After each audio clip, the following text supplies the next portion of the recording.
Praise the Lord. கிறிஸ்துவுக்குள் மிகவும் பிரியமானவர்களே, உங்கள் அனைவருக்கும் இயேசு கிறிஸ்துவின் இனிய நாமத்தில் என்னுடைய அன்பின் வாழ்த்துக்கள். இந்த நாளிலேயும் சற்று நேர தியானத்திற்காக ஒரு வேத பகுதியை வாசிப்போம். 17ஆம் சங்கீதம் அதனுடைய 15வது வசனம். நானும் நீதியில் உம்முடைய முகத்தை தரிசிப்பேன், நான் விழிக்கும் போது உமது சாயலால் திருப்தியாவேன். இங்கே சங்கீதக்காரனாகிய தாவீதின் விண்ணப்பம் என்று 17வது சங்கீதத்திலே நாம் வாசிக்கிறோம். அவர் தேவனை நோக்கி விண்ணப்பம் பண்ணும்போது சொல்லுகிறார், நானும் நீதியில் உம்முடைய முகத்தை தரிசிப்பேன். ஆனால் 16ஆம் சங்கீதம் அதனுடைய 5-6 வசனங்களிலே அதே தாவீது சொல்லுகிறார், கர்த்தர் என் சுதந்திரமும் என் பாத்திரத்தின் பங்குமானவர், என் சுதந்திரத்தை தேவரீர் காப்பாற்றுகிறேன், நேர்த்தியான இடங்களில் எனக்கு பங்கு கிடைத்தது, ஆம் சிறப்பான சுதந்திரம் எனக்கு உண்டு.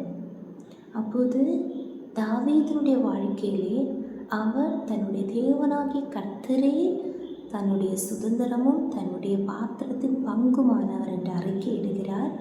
மட்டுமல்ல, நேர்த்தியான இடங்களில் எனக்கு பங்கு கிடைத்தது என்று அவர் சொல்லுகிறார்.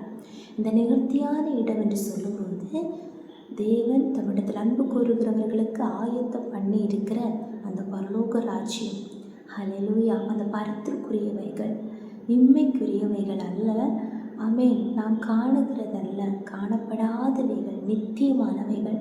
அந்த நித்திய சந்தோஷம், அந்த நேர்த்தியான இடங்களில் எனக்கு பங்கு கிடைத்தது. யாருக்கு அது கிடைத்தது?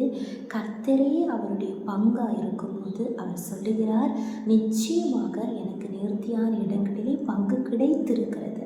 அப்படிப்பட்டவர் தான் சொல்லுகிறார், நானும் நீதியில் உம்முடைய முகத்தை தரிசிப்பேன். Praise the Lord. ஆமென். யோவான் அப்போஸ்தலன் நிருபத்தை எழுதும்போது சொல்லுகிறார், நாம் எப்படி இயேசு கிறிஸ்துவை அவர் இருக்கிறது போலவே நாம் காண்கிறதுனாலே நாம் அவரை போலவே மாறுவோம், மறுரூபமாகுவோம் என்று நாம் வாசிக்கிறோம். நிச்சயமாகவே நாம் அவருடைய முகத்தை தரிசிக்க வேண்டுமென்றால், அவருடைய சாயலால் நாம் திருப்தி ஆக வேண்டுமென்றால், நம்முடைய வாழ்க்கையில் எப்போதும் நம்முடைய வாழ்க்கையின் பங்கு நமக்கு அதில் கிடைக்க வேண்டிய பங்கு அது நம்முடைய தேவனாகிய கர்த்தரும் அவர் நமக்கு தருகிற அந்த பரலோக ராஜ்யத்தில் சந்தோஷமாக இருக்க வேண்டும். ஆனால் 17ஆம் சங்கீதம் 17 அதனுடைய 14வது வசனத்திலே அவர் விண்ணப்பம் பண்ணும்போது சொல்லுகிறார், மனுஷனுடைய கைக்கும் இம்மையில் தங்கள் பங்கை பெற்றிருக்கிற உலக மக்களின் கைக்கும் உம்முடைய கரத்தினால் என்னை தப்புவியும். அப்போது இந்த சங்கீதக்காரனுக்கு தாவீது 16ஆம் சங்கீதத்திலே கர்த்தரே அவருடைய பங்காக இருக்கிறார், அதனால் நேர்த்தியான இடங்களிலே அவருக்கு பங்கு கிடைத்தது என்று சொல்லுகிறார். ஆனாலும் இங்கே இன்னொரு பங்கை குறித்து, இன்னொரு கூட்டத்தாரன் பங்கு எப்படி இருக்கிறதுன்னு அவர் சொல்லுகிறார்.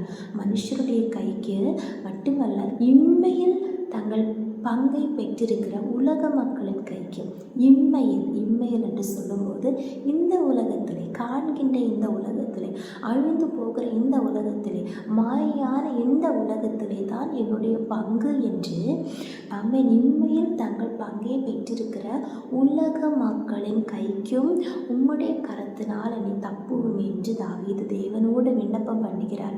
இன்றைக்கு நமக்கு எத்தனை பேருக்கு அப்படிப்பட்ட விண்ணப்பம் இருக்கிறது? Praise the Lord.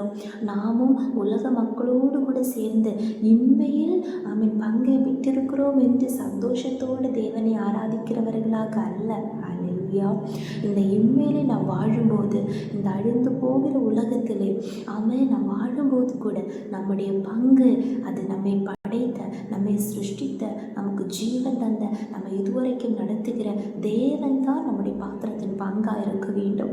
நேர்த்தியான இடங்களிலே, அந்த மறுமையில் நித்தியமாக காணப்படாத இடத்திலே, பரலோக ராஜ்யத்திலே எனக்கு பங்கு கிடைக்க வேண்டும் என்று நினைக்கிறவர்கள், அந்த நம்பிக்கை உடையவர்கள், நேர்த்தியான இடங்களில் எனக்கு பங்கு கிடைத்தது என்ற நம்பிக்கை உடையவர்கள் நிச்சயமாகவே இம்மையிலே தங்கள் பங்கிற்காக வாஞ்சி யோசிக்கவும் மாட்டார்கள். இம்மையில் தங்கள் பங்கை பெற்றிருக்கிற உலக மக்களோடு கூட கலவுகிற அனுபவத்திலிருந்து வேறுபட்டு பிரித்தெடுக்கப்பட்ட அனுபவத்தோடு தேவனுடைய பரிசுத்த ஆவியானவருடைய சகாயத்தோடு ஒவ்வொரு நாளும் இந்த பூமியிலே வாழ்கிறவர்களாக காணப்படுவார்கள். Praise the Lord. அப்போது இம்மையில் தங்கள் பங்கை பெற்றிருக்கிற உலக மக்கள் எப்படி திருப்தி ஆவார்கள்? அதே வசனத்தில் அவர் சொல்கிறார், அவர்கள் வயிற்றை உமது திரவியத்தினால் நிரப்புகிறீர், அவர்கள் புத்திர பாக்கியத்தினால் திருப்தி அடைந்து தங்களுக்கு மீதியான பொருளை தங்கள் குழந்தைகளுக்கு வைக்கிறார்கள். இம்மையில் தங்கள் பங்கை பெற்றிருக்கிற உலக மக்கள் இதனாலே திருப்தி அடைவார்கள். எதனாலே திருப்தி அடைவார்கள்? எங்களுக்கு தேவனாலே ஆசீர்வாதம் கிடைக்கிறது, திரவியம் கிடைக்கிறது, நாங்களும் அதை அனுபவிக்கிறோம், எங்கள் குழந்தைகளுக்காகவும் நாங்கள் சேர்த்து வைக்கிறோம். ஒரு பொக்கிஷமாக ஸ்தோத்திரம், மீதியான பொருள் எங்கள் குழந்தைகளுக்கு நாங்கள் சேர்த்து வைக்கிறோம், அதனால அவர்கள் சந்தோஷப்படுகிறோம். Praise the Lord. ஆனால் ஒரு உண்மையான தேவனுடைய பிள்ளை, தேவனுடைய ஹல்லேலூயா புத்திரனோ புத்திரியோ, தேவனுடைய குமாரனோ குமாரத்தையும் எனப்படுகிறவர்களுக்கு அவரே நம்முடைய பங்காக இருக்க வேண்டும். நேர்த்தியான இடங்களிலே நமக்கு பங்கு கிடைத்ததுனாலே நம்ம சந்தோஷிக்க வேண்டும். இம்மையில் நமக்கு எவ்வளவு பங்கு கிடைத்தாலும், நம்ம எவ்வளவு பங்கை நம்முடைய பிள்ளைகளுக்காக நாம் சேர்த்து வைத்தாலும், அந்த மறுமையிலே நேர்த்தியான இடங்களிலே பரலோக ராஜ்யத்திலே நமக்கு பங்கு இல்லை என்றால், இந்த அழிந்து போகிற உலகத்தில் எவ்வளவு ஆசீர்வாதத்தை நாம் சேமித்தாலும் எந்த பலனும் இல்லை. நம்முடைய ஆத்துமாவை மட்டும்தான் ஸ்தோத்திரம் நமக்கு ஆதாயப்படுத்த முடியும். அந்த ஆத்தும ரட்சிப்பை நம்ம பெற்றுக்கொள்ளாமல் அந்த நேர்த்தியான இடங்களில் பங்கு கிடைக்காமல் போனால் நித்திய காலமாக எரிகிற அக்கனு கடலிலே நாம் தள்ளப்பட வேண்டிய சூழ்நிலைகள் வரும். ஹல்லேலூயா. ஆதலால் இந்த கிருபையின் காலத்திலே கர்த்தர் நம்மோடு பேசுகிறார். நம்முடைய பங்கு எங்கே இருக்கிறது? இம்மையிலே பங்கை பெற்றிருக்கிற உலக மக்களைப் போல நம்ம இருக்கிறோமா? இல்லை.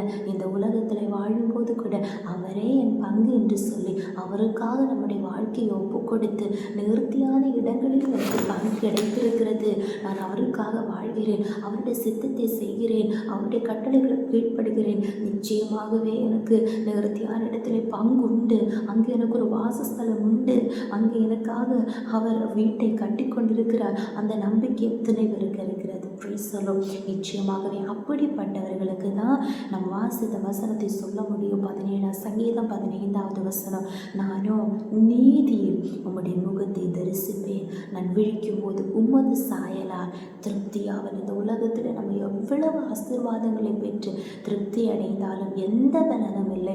ஒவ்வொரு நாளும் அவருடைய சாயலை கண்டு ஸ்தோத்திரம், அவருடைய முகத்தை தரிசித்து அந்த பரலோக சந்தோஷத்தோடு வாழ கர்த்தர் நமக்கு ஒவ்வொருவருக்கு கிருபை செய்வாராக. வருகை நம்பிக்கையோடு கூட காணப்படுவோமாக. எப்போது நம்முடைய மரணம் இல்லாவிட்டால் கர்த்தருடைய வருகை நமக்கு தெரியாது.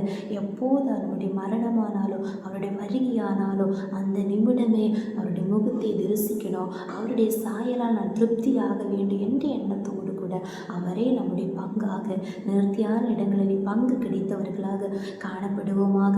இம்மையிலே மாத்திரம் பங்கை பெற்று சந்தோஷிக்கிறவர்களாக அல்ல, அந்த உலக மக்களின் கைக்கினை தப்புவேயும் என்று தாவீது ஜெபித்தது போல தேவனிடத்தில் விண்ணப்பம் பண்ணுவோம். பரிசுத்த ஆவியானவர் அதற்காக நமக்கு உதவி செய்வார். ஜெபிப்போமா? இயேசுப்பா ஸ்தோத்திரம், எங்கள் அளவில்லாமல் நேசித்து வழி நடத்துகிற எங்கள் அன்பின் பரலோக பிதாவே, ஆசீர்வதிக்கப்பட்டதான இந்த நாளிலே நேர்களுக்கு இந்த வார்த்தைக்காக ஸ்தோத்திரம். இம்மையிலே பங்கை பெற்றிருக்கிற உலக மக்களைப் போல உலக பிரகாரமான காரியங்களில் திருப்தி அடைந்து வாழ்கிறதற்காக அல்ல ஆண்டவரே, நீரே எங்கள் பங்காக இருந்து நேர்த்தியான இடங்களிலே பங்கு கிடைத்ததினாலே அந்த கர்த்தாவே சந்தோஷத்தோடு நாங்கள் காணப்பட, உம்முடைய நீதியிலே அப்பா உம்முடைய முகத்தை நாங்கள் தரிசிக்க, அப்பா உம்முடைய சாயலால் நாங்கள் திருப்தி ஆகுகிற அந்த பரலோக சந்தோஷத்தை ஒவ்வொருவருக்கும் தந்து நீர் ஆசீர்வதிக்கிறதற்காக நன்றி. அதற்காக எங்களை முற்றிலுமாக ஒப்பு கொடுக்கிறோம் அப்பா, தாழ்த்துகிறோம். இயேசு கிறிஸ்துவின் நாமத்தினாலே ஜெபிக்கிறோம். எங்கள் ஜெபத்தை கேளும் நல்ல பிதாவே. ஆமென், ஆமென், ஆமென். May God bless you all. Have a wonderful day.